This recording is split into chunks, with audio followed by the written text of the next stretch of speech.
this video, I'm going to show you how to build a wheel, any kind of spoked wheel. I'm using this T140V Bonneville wheel.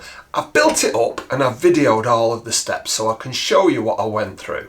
The basic principles will hold true for most spoked wheels, and look in the comments if there are some wrinkles and tips that other people have come up with.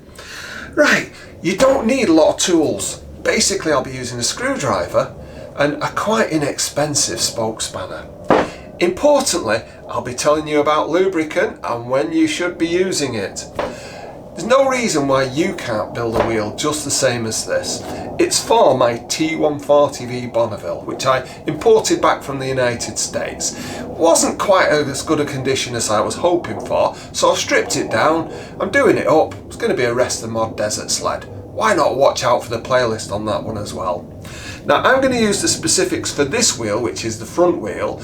I'm also going to do a separate video about all the specifics for the rear wheel, so you might want to watch that as well. If you're reusing a hub, you'll find that there are probably witness marks of where the spokes have been before. Basically I'll use the same holes, so I need to bear that in mind. When you put your hubs together, that this is slightly clockwise of the back. That is the way that they need to go together, so that when you put a spoke through, this one's nearer to this one than that one is. With regard to which way round the rim goes in relation to the actual hub, the front wheel doesn't seem to have any reason why it can't go either way. Talking about the spokes, they're stainless steel shafts and they're, I think it's brass and nickel plated. Now the important thing is with stainless steel and other metals is you can get cold welding and galling, so you definitely need to use some kind of anti-seize. Now another issue is that copper in your anti-seize I think also exacerbates a thing called galvanic corrosion, so these things weld together, so you can't use a copper based anti-seize. I'm going to use alum slip. Yeah, it's got aluminium based anti-seize. It's great for working with stainless steel and with the brass and nickel on here, and it won't be a problem with that. The other thing to say about the nipples and the actual spokes is they come in different gauges and you've got to get the right thing for your rim and hub.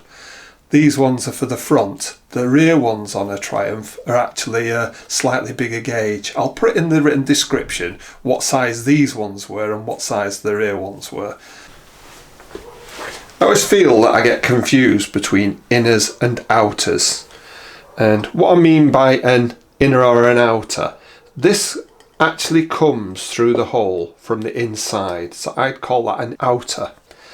And this actually comes into the hole from the outside, I'd call that an inner. And the other thing is, if you look, when they're sort of seated, they do rest pretty much in the same position. There's a slight slope on here, whereas it's sort of pretty perpendicular to the hub on the inside. So if I take this one, you can see it's got a 90-degree bend. This allows it to sit right. And if I take out this one, it's actually got a wider than 90-degree bend. That's so that when it's through there, it lies in the right position. If it was 90 degrees, it'd pull it up. You have these in. These ones have to go over the top of these ones. So the outer ones have to go over the top. So if you start lacing the wheel with these, you won't be able to put these ones in. So you have to put these ones in first. So having got my inners bigger than 90 degrees, I won't put it where I've got the marks for the outer to go through. And all I need to do, put in all the inners one hole apart, let them through and pull them so that they're nice and evenly spaced. And now I'll do the same on the other side. So having put them in and checking where they are, so they should fall into pairs, and as the inners go that way, these will all face that way. It doesn't matter which way around the rim goes in comparison to the hub. The holes in the rim are in groups of 4, and as you can see, pointing that way, pointing this way.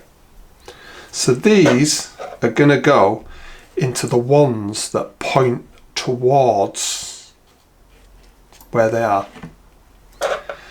The other thing to notice is this side goes to the far side of the rim, and this side goes to the near side of the rim. I know there's not much in it.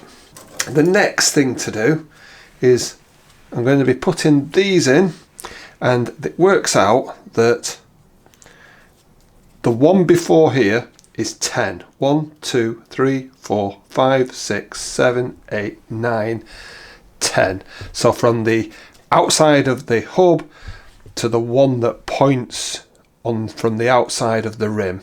So I'll put that in, I'll put a couple in, and I'll show you what it looks like. Having put in 2 sets now, so a set over here and a set here, you can see it forms a really nice shape. Now I've got all the spokes in, I've got a loosely assembled wheel. I've tightened each of the nipples down so that they just about cover the threads. So I've got them all reasonably equal.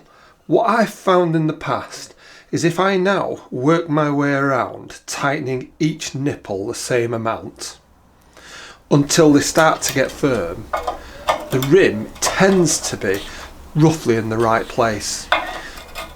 Having gone round and tightened them all by 2 turns using a screwdriver, I'm at this stage now where, yeah, the spokes are still in the main loose, but it's actually getting there.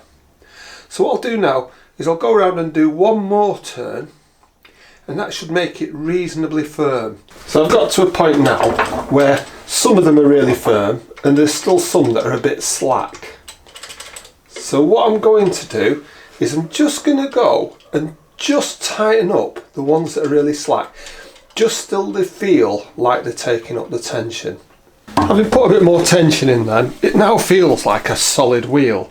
Now there is some discussion about how far the spoke should come through the nipple. Well, obviously you don't want the spokes actually poking out through here, because that would puncture your tyre. Now I found in general that when you've tightened the wheel adequately, or you've tightened the spokes adequately, that the end of the spoke gets towards where the actual slot is across it.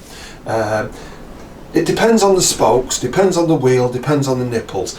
There's not a fixed amount through, but as you can see as I've gone round, there's quite a few threads have gone down onto the spoke, so I'm pretty sure they will be okay. I'll judge mine by how they sound. The sharper the tingle, the tighter it is. So I'll keep tightening until I've got a good clear sound on all of the spokes. Once I've gone as far as I feel is sensible with the screwdriver, I will change over and start using the proper nipple spanner. And again, starting where the valve goes through, and what I'll do is I'll just go around quarter of a turn each time until I feel I've got the right tension. Occasionally you'll find one that feels like that one a little bit looser, so you just perhaps give that half a turn. And all you're doing at the moment is making sure you get into a nice ting on all of the spokes so that they're all at the same tension. And if you do it equally going round, you tend to find that you don't have to do a massive amount to the wheel afterwards. So that's how I put it together, and I've got it now so all the spokes sound absolutely lovely with a quick tingle against them. Now, once you've got to this stage, you actually do need to true it. What that means is that it might be egg-shaped, it might be a bit further out here than it is there, or you might need to get it so that it sits properly and doesn't wobble as it goes round.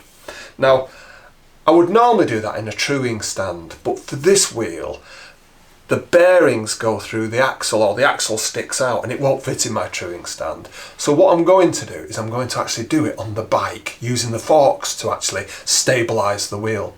Now, you could probably get away with just putting a tyre on and riding it as it is.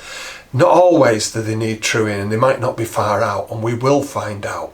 But that's going to be in a future video when I've put the forks back on the bike. Why not subscribe and follow along and see how it goes.